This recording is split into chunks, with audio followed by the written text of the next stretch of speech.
Welcome to Satya सिद्धांत वेद स्वाध्याय सकते हैं वायु को कैसे वश में कर सकते हैं। तो जो वायु है वो इजीली अवेलेबल है, कंट्रोलेबल है। पहले तो देखना है कि उसकी स्पीड कितनी। उसकी स्पीड कहा गया कि लाइक व्हीकल, रक्त का चक्र होता है। कोई भी आप वाहन चलाते हैं उसमें चक्र की भांति उसकी इतनी स्पीड है। अगर उस स्पीड को आप ऑब्जर्व कर पाते हैं, उसको अंडरस्टैंड कर पाते हैं, तो आप उसको कंट्रोल कर सकते हो। उसकी स्पीड को देखो, क्योंकि देखो एनर्जी फील करोगे, अपनी एनर्जी को, उसकी शक्ति को, ऊर्जा को अनुभव करोगे तो आप उसकी तीव्रता को पकड़ सकोगे। उस तीव्रता को कांति वाली है, इजिली डिफरेंशिएबल है, वह आपको अलग दिख जाएगी, आप उसकी ओर आकर्षित होंगे। अगर आप एयर कंट्रोल करना चाहते हो टेबल करो, इसलिए उसको पहचानो कि सब पंच महाभूतों से कैसे अलग है। वो इजिली ही दिख जानी चाहिए, इजिली अवेलेबल होनी चाहिए, इजिली क्रांति है, वो तेज है उसमें एक तरह से है, अपने ही गुणों को प्राप्त होने योग्य है।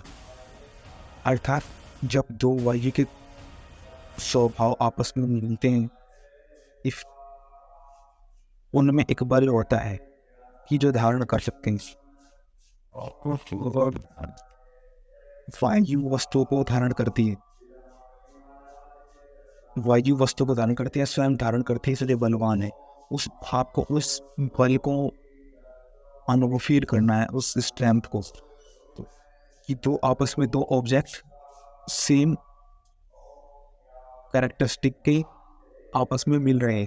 दे have merged, two object they have merged with same quality, same quantity, they have merged the same characteristics, they have same features. वायुज लाइक दैट जी हैव रीच्ड आउट, जो सब जगह पहुंची हुई है। जी have reached in all way in all direction, this have no obstacles, जिसे रुकावट नहीं है, वो हर जगह निश्चल आकाश से चलायमान है। आकाश से उसमें तीव्र है, और जो वह जल और रात्रि को बढ़ाती है, अर्थात हमारे आनंद को, अर्थात जिसमें कांति होती है, जो बढ़ाने को, जो बढ़ती करती है शरीर में, जो संसार में चलायमान है, जो बढ़ती है, जिसको हर रूप से आप यूज़ करने से उस हर पदार्थ की उन्नति हो बढ़ती है। जो है इंक्रीजमेंट ये फीचर है एयर का, कि वह इंक्रीज करती है, इंक्रीमेंट करती है।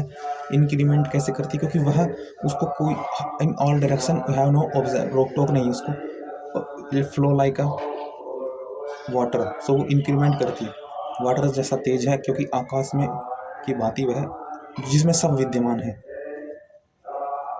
जो सबको आकाश जिसमें विद्यमान है, इसमें ले आकाश उसको हर भूतों तक ले जाता है। यू हैव कंट्रोल, आपको वायु की विद्या में सक्षम होना है, तो आपको इन जो फीचर, इनके बाद ध्यान करना चाहिए कि वायु के क्या गुण है। एक तो उसकी बढ़ती का गुण है, इंक्रीमेंट का गुण है, इजिली अवेलेबल है, प्राप्तव्य है, वह प्राप्तव्य है, easily available, easily differentiable, understood हो जाती है, सबों में एक दिखती है, क्रांति दिखती है, एक तरह से विशेष दिखती है, विकसित दिखती है, विकसित करती है सबको। तो अंडरस्टैंडेबल, इजिली और अवेलेबल है, और प्राप्तव्य भी है, अवेलेबल।